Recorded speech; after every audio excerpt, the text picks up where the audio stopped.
Hi guys, মই বুদ্ধন্যতা ব্লগলৈ আপোনালোকক মই স্বাগতমটো প্ৰথমতে জনাইছোঁ।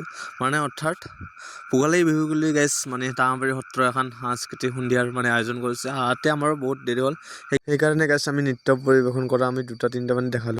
ভোগালী বিহুৰ গাইজ শুভেচ্ছা থাকিল। আৰু দাদাহঁতে এই কম সময়তে যে ইমান এটা ডাঙৰ সিদ্ধান্ত লৈছে তালৈ গাইজ মোৰ একদম চেলুট থাকিল। যে নহওক গাইজ আগৰ বাৰলৈ যেন আমি এইখন মঞ্চ পাওঁ।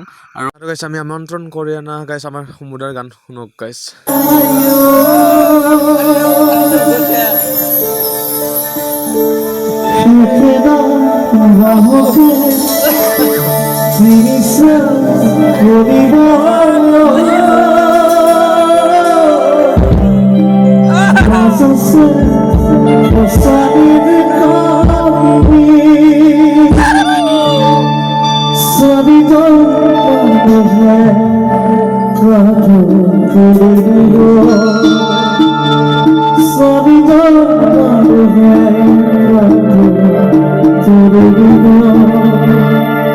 আৰু গাইজ আজিলৈ ইমানেই আছিল। আপোনালোকৰ যদি ভিডিঅ'বিলাক চাই ভাল লাগে গাইজ, আপোনালোকে এটা গাইজ লাইকটো কৰি দিব গাইজ।